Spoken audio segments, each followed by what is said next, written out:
411 Live. Where you can learn about issues that impact us every day. State of world, 411 Live. Real people, real talk. Made to help people in our community in every way. Boy, your girl, 411 Live. Think of this. A couple appears to be so in love. They do things together. They seem like they really enjoy being together. They just seem to fit together. Then something happens. What? Infidelity. How do you rebound from that? Hello, I'm Beverly Taylor, and this is the 411 Live. We are going to talk about infidelity. It's a tough subject, but it's an important subject. And joining me to talk about it is my guest, Kearney. She is a certified life relationship coach and author. So welcome to you, Trey. Thank you. I'm so happy to be here. Thank you so much for having me. Oh, well, you are so welcome. This is a heavy topic, but so many people experience this, right? Yes. It is a heavy topic, and that's why I'm so thankful that you guys invited me to be here, because many platforms don't want to talk about this, but it is a necessary evil. Absolutely. So you offer a lot of healing help for people who have committed adultery, people who have been victims of adultery, people who are going through a divorce because of it, people trying to, build back the relationship after it, a lot of different things. So we have a lot to unpack. But as we're doing that, first off, let's talk about your qualification because of life lessons. So Tell me the story of Trey. Well, I got here by way of committing adultery. So I was met in a marriage, and time wasn't being spent. My ex-husband was a workaholic and still is a workaholic, but I was a very young bride, so I really didn't know how to communicate to him that I wasn't really getting the things that I need. So someone came in that crack in the door and paid attention and gave me attention and gave me some fun, some time, and it just snowballed out of effect to where I left my home with my children. The man who I left to be with was married. He left his home from his wife and children. And it was just a devastating time as we got into it, because it's all fun and games until you're in a home together and the responsibilities start to kick in. It's all fun and games till when it's not just fun anymore, because we were just really having fun. We had a whole nother life going on, and it just was so devastating toward the end for my children, his children, my family, my ex-husband's family, his ex-wife's family. It just caused so much drama. It destroyed legacies, it destroyed families, it destroyed relationships, because a lot of times people don't understand the trickle down of infidelity. It does not just affect the husband and the wife and the person who's cheating. It affects people who loved my ex-husband from my family. I connected these people. We formed bonds with these people. His family connected with her family, and it just disrupted so much. Infidelity is so disruptive. It destroys legacies. It destroys generations. And if only I had just said no to somebody else's husband and yes to mine, and just been mature enough to do that. And I don't blame myself, because I was in an immature state. I got married when I was 21. I had really never experienced life on my own. So when things didn't go my way, I just did what I thought was best for me. Now, you've been on the receiving end on infidelity as well, right? Yeah, so the man that I left my husband for, that left his wife for me, actually cheated on me a lot of times, and it devastated me. And let me tell you, Beverly, the thing that really hurt me, it really hurt me that he cheated on me. It pierced my soul, because I took my kids out of the home and I disrupted a lot of things, thinking that this was my soulmate. We were going to be together forever.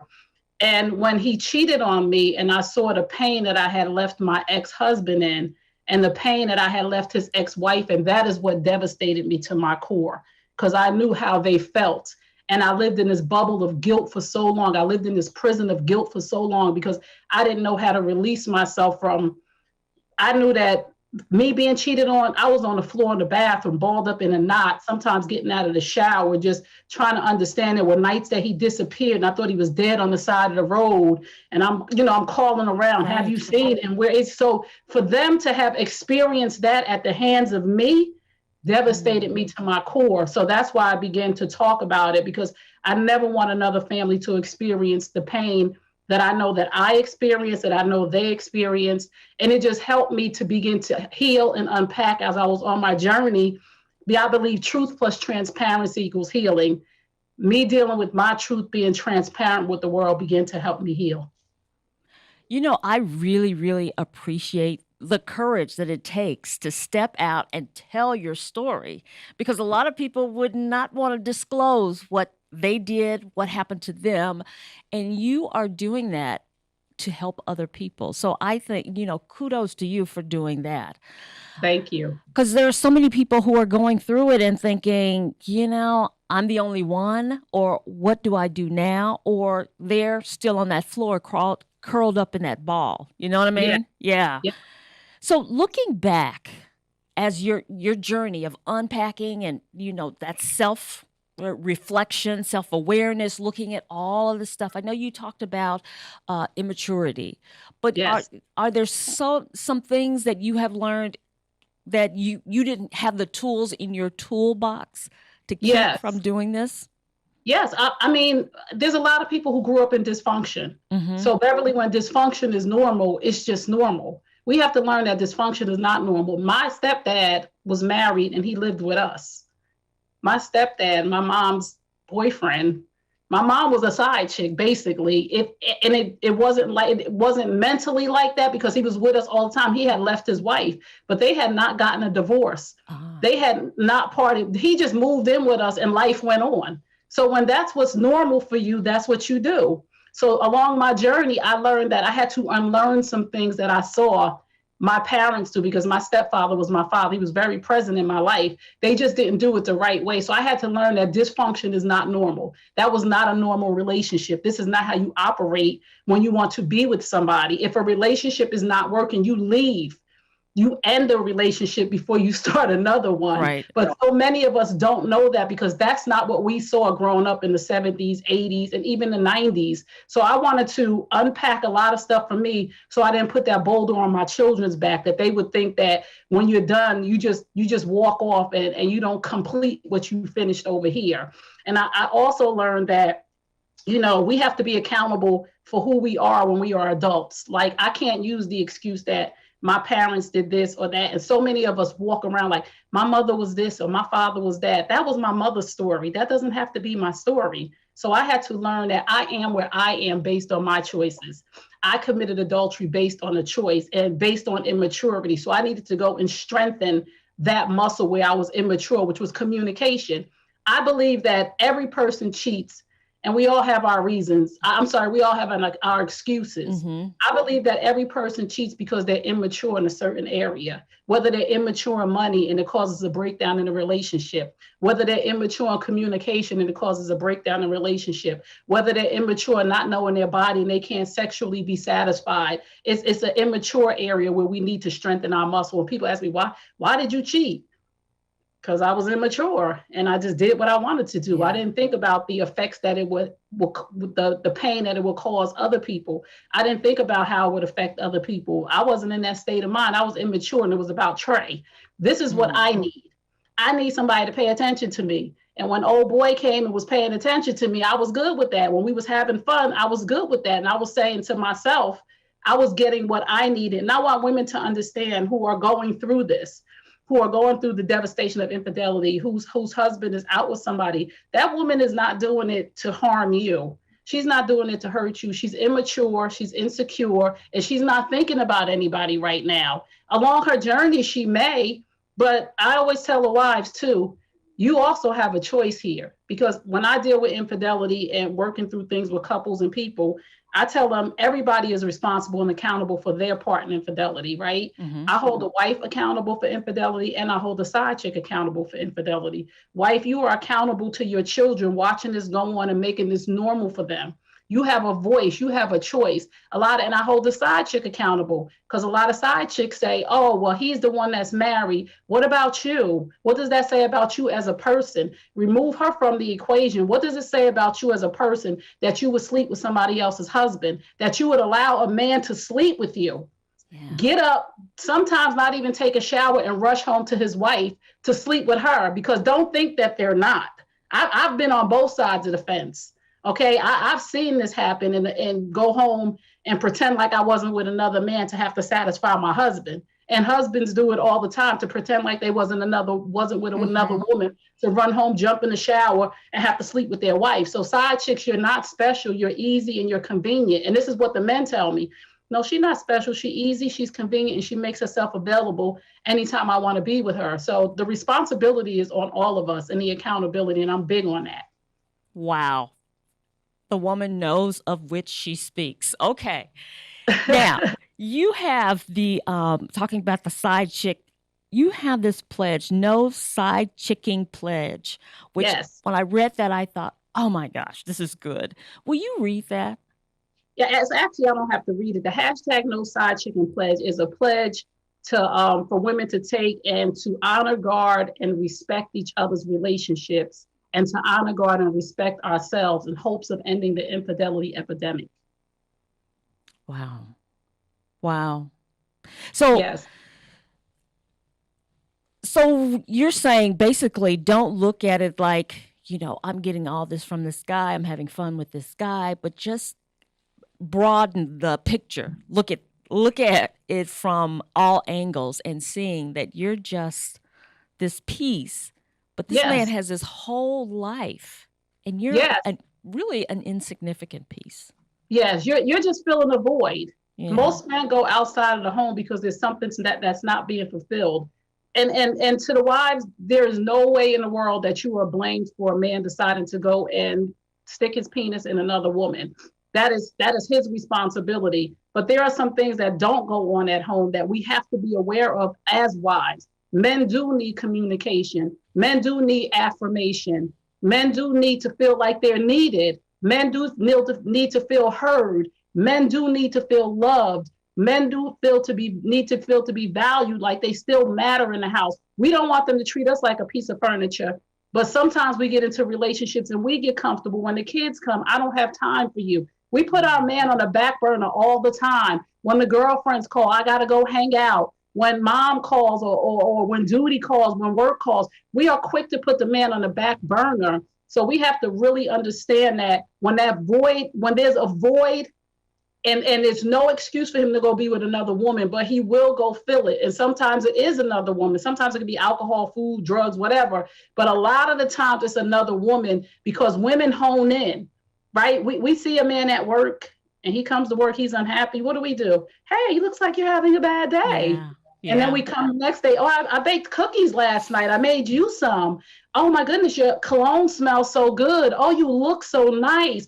Oh, let me treat you to lunch. So he's being affirmed in so many areas. And if that woman can hone in on his love language, we have a problem. If it's affirmations, oh, you do such a good job at work. Oh, if it's acts of service, oh, thank you so much for lifting that box for me. If he's hearing that constantly on a job or in another situation, we have a problem if we're not doing it at home. So I'm encouraging wives, be who you were when the relationship first started.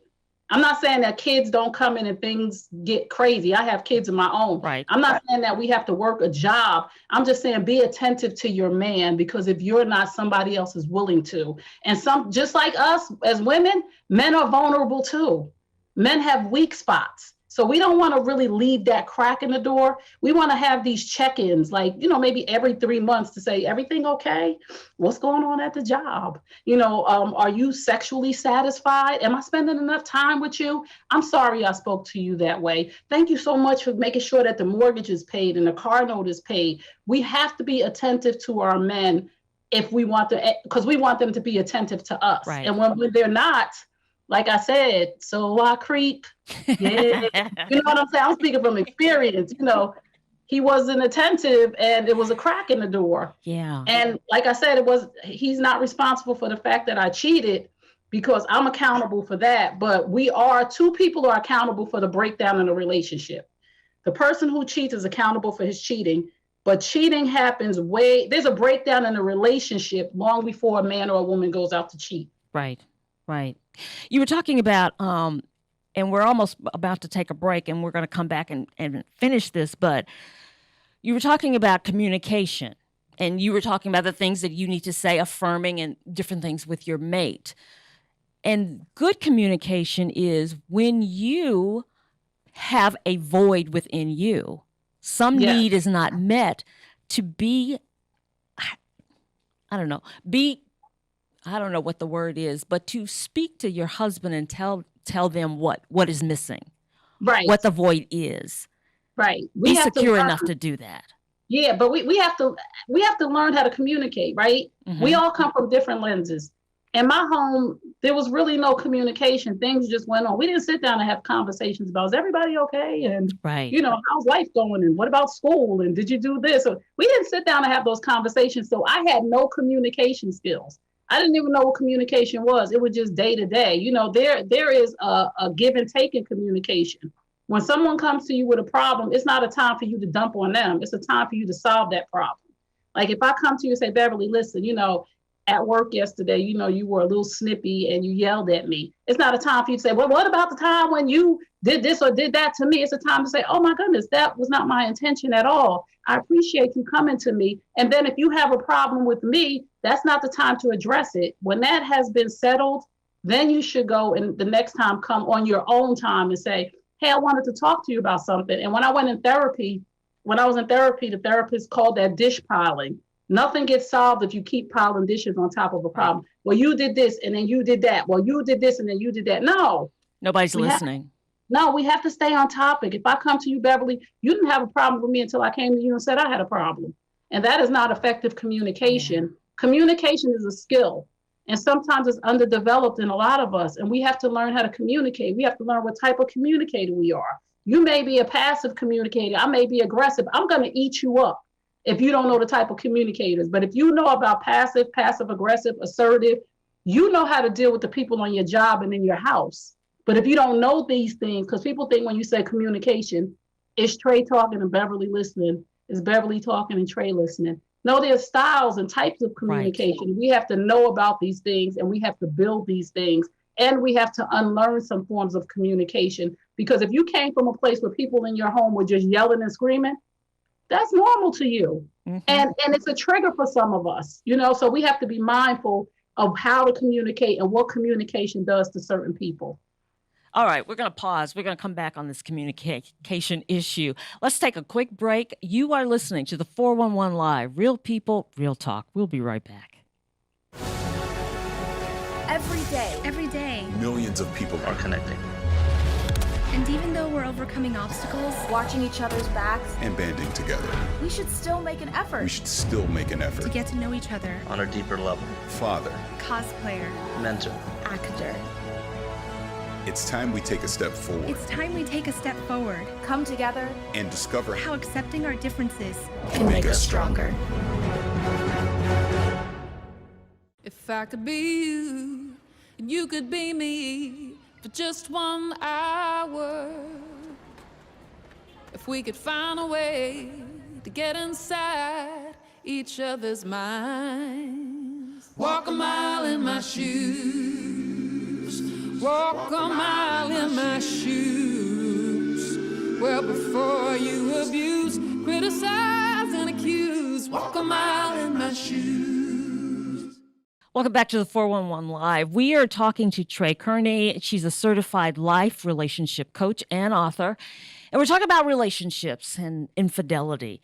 And we were talking when we ended on communication. And you made a good point, because a lot of times we are defensive. We take things personal. Somebody comes to you and says, I really didn't like the way you said that or whatever. And it's, well, I didn't like the way you did this. There's a defensiveness. We can't really take that criticism. Right.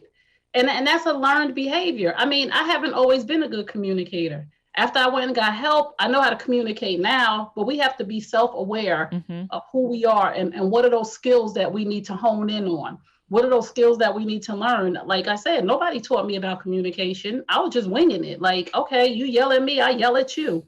You say something smart to me, I say something smart to you. And watching my mother deal with my stepfather, my mother was disrespectful to him. So that's how I learned how to deal with men. Like, don't be telling me what to do. You know what I'm saying? Right. I mean, that's what I learned. My aunties, they were the same way and they weren't married. So I didn't see that happy marriage, or I didn't see that healthy marriage. I didn't see those skills. I saw what? Don't tell me what to do. Yeah, I'll come in at 4:00 in the morning. That's not healthy behavior. So I had to learn that, those things are not healthy. In the way that my mom and my stepfather communicated, they yelled and screamed and fought.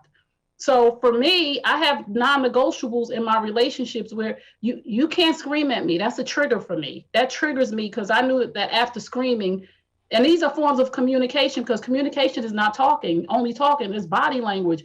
I know that when somebody communicated for me and it was yelling and screaming, that the fists were flying next. Yeah. So I had to learn to, learn that everybody that yells or raises their voice is not going to hit me, because that was a trigger for me. So I had to learn, sometimes people just get upset. And if they've never done that to you before, I had to let some things go. But that's what my mental told me about communication, that once a person yells, next there is a physical altercation. So we have to unlearn some things, and then we have to learn some things from people who are healthy communicators. We have to read about it. Like, what is communication?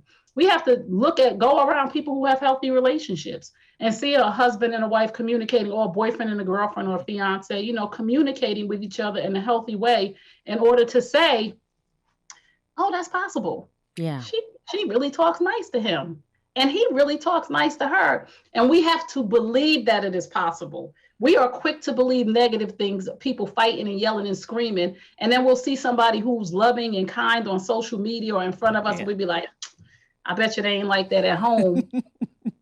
Oh, well, maybe they are. Can we believe the possibility that there are happy, healthy marriages instead of thinking everybody is fighting and screaming? Right. But that, again, is a mind shift. Yeah.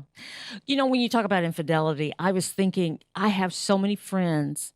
Well, not like I have, 20 friends that are going through this, but I have a few friends who have hit that infidelity wall. Yes. I have, and the reaction is different. So yes. I have a friend whose husband, committed adultery, and she was devastated, but she did everything she could to bring him back. Yes. Bring him back. But, yes. But he was gone. He was gone. Right. And then I had another friend, it happened to her as well. She did everything to bring him back. He stayed, but it was rough, really rough. And then, a previous conversation we had, then I've had the infidelity that people don't think of it as that, but he never physically had the physical relationship with the other woman, but his mind, he fell in love with her. Yes. So that's just as bad.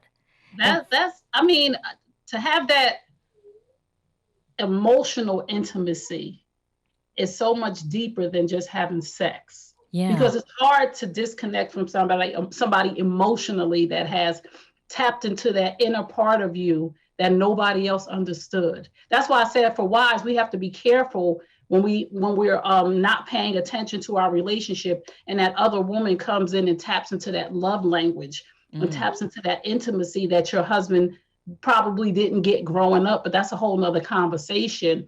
But an intimate, emotional affair is just as devastating as a physical affair. And a lot of people don't understand that. It's so devastating to know that the man that you love and the man that you trust, or the woman, is sharing their most intimate thoughts, is connecting, not physically, but is connected mentally in a touch, or a talk, or a smile, or a text message, or a phone call can give them the feeling that's better than the orgasm. Yeah. So a lot of times we think that he's sleeping with her, or he's banging her, or she's sleeping with him because the sex is good. And, no, sometimes it's an emotional connection. And that's that void that they're feeling. And that is the toughest connection to break. And sometimes men and women think that they have it with two people. But that's just a level, like I said, monogamy comes from maturity, right? Because monogamy requires self-control, and self-control requires maturity. So we have to understand that we're not loving two people at one time. There's a void that both people are filling. So a lot of times we need to be whole on our own. So we don't need voids to be filled, so that we can be attentive to one person. So we're not looking outside of ourselves for happiness, because happiness is an inside job. I'm happy by myself. Yes, I do want a man. I do want to be married, but I'm good by myself. Yeah. So when I get into a relationship with a man, there's no voids that I need to fill. So I don't have to look outside of myself for him for a gym partner, for him for money, for him for sex. I don't have to have 5 in the bush. You know what I'm saying? Because I'm good by myself. But I love him because his qualities and the things that he's doing. He's good by himself. One whole man and one whole woman equals one whole relationship. Yeah, that's good. That's good. I like that. A broken man and a broken woman equal a situationship. And those are the things that we don't want. Right. Right. You know, one thing too about you is you don't do male bashing. No. And I like that. I have 3 sons. I have a 26-year-old, a 21-year-old, and a 12-year-old. And I'm an advocate for Black men. I have a podcast called Men Hurt Too. And it's a safe space where men get to share their truth. I don't bash men because, one, the main reason why I don't, because men are human beings first. Yeah. Men are humans. They are flawed. They make mistakes just like we do. So we have to give them that level of compassion and empathy and space to grow like we give women. So if bashing somebody, I always say this, blame causes guilt, right? Mm-hmm. Accountability causes growth. So me blaming and bashing a man ain't gonna do nothing but make him feel guilty, and guilt leads to anger and poor behavior. Accountability leads to growth. So I hold men accountable. I just don't think it's necessary to bash them and make them feel like, oh, all men are dogs, because we have enough of that in the media, enough of that in society that is trying to tell us that, men are no good, when there are a lot of good men. And I want women who have been affected by infidelity to understand, don't let that 1 or 2 men skew your vision of love. Mm-hmm. That was 2 men out of billions of men. So you want to base your whole opinion about men on 2 men, and probably one that you met when you were very young. You didn't know who you were, and he didn't know who he was. Right. So don't base your whole view of love, your whole vision of love, on what 2 men did to you. I've been in 3 serious relationships in my life. I can't base every man on 3 men that I met in different stages of their lives. Some of them were immature, others were too mature, because my ex-husband was 9 years older than me. Okay. So he was already at a level of knowing things that I had not experienced. And you were like 22. Yes. So the other guy was the same age, and he hadn't matured. So we can't base our whole vision of what a man is supposed to be on 2 or 3 men. When you coach people, because you're a relationship coach, is it tough to get them out of blame and into the accountability space? It's a growth process. Mm-hmm. Healing is a process. So it's a growth process. It takes time to get them out of the blame game. But my thing is, when they say, well, hey, no, we're not here for him. We're here for you. Mm. What do you need? What are you going to do? With the men too. Well, she or they or my mother, that's not what we're here to talk about. We're here about your personal growth and development. How can we change that for the next time? How can we change that in all of your relationships? Let's look at you. What do you bring to the table? How did you react to that? What did that reaction bring you? So I do self-reflection, and it's a process. Each time you stop hearing more them and more me. You stop hearing more them and more I. And it's like, well, and it's like, oh, okay, now we're getting somewhere. But it is a process. But each person goes through the process at different times, and it takes a little longer for some people. But if you're willing to go through the process of healing, if you're willing to work on each other, it's only going to make you better. And when I met my coach, she'll tell you, Dr. DC Marshall, I went kicking and screaming. And she would say to me, no, we, he, they, them, we're here for you, And I'm like, but no, she's like, You can kick and scream if you want, but until you stop pointing that way and start looking inside of what you need and who you are, you're not going to get to where you want to be. And you can be, do, and go anywhere you want once you internally know who you are and you are a whole person and you take responsibility for your actions, and you will become better because you are where you are based on your choices. If you don't like where you are, make better choices.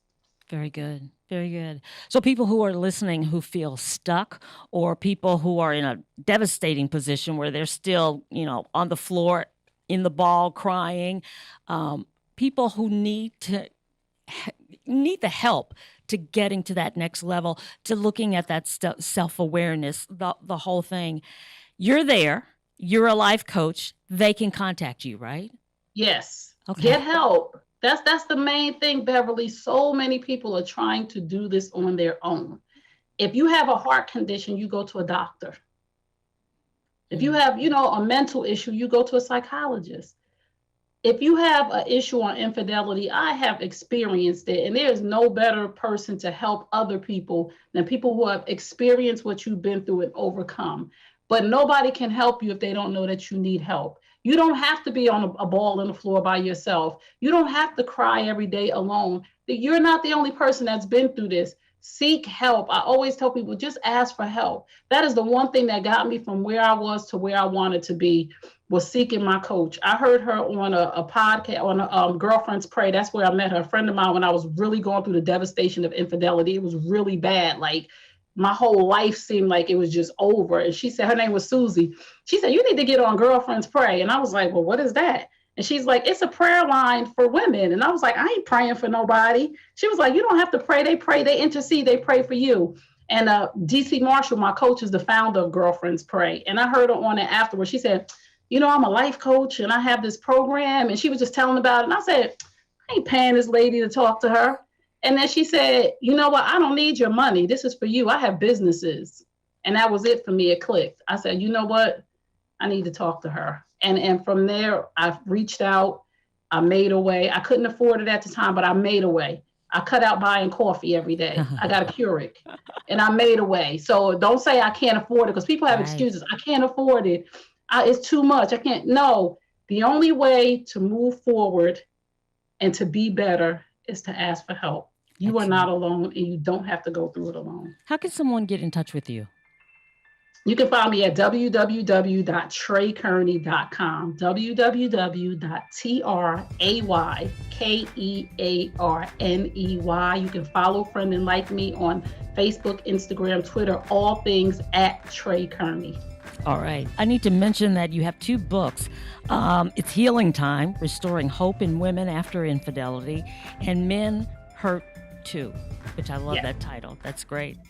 Thank you so much for spending time with us. I wish we had more time to talk because you have so much to give, but we got a taste, and people can get more of it. Read your books or, contact you. So thank you again. Thank you so much for having me. I really appreciate you opening up your platform to talking about infidelity, because it is a subject that many don't want to talk about, but it's necessary to talk about. I agree. Thank you again. Hey, and thank you for joining us for another edition of the 411 Live, Real People, Real Talk. Remember, we're a nonprofit organization. If you're so inclined to help us out, go to our website, the411live.org. Until next time, I'm Beverly Taylor. This is the 411 Live. If you would like to check out past episodes, there are many ways. Go to your favorite podcast platform. Follow us on Twitter and Instagram. Like and watch us on Facebook. Watch and subscribe to our YouTube channel.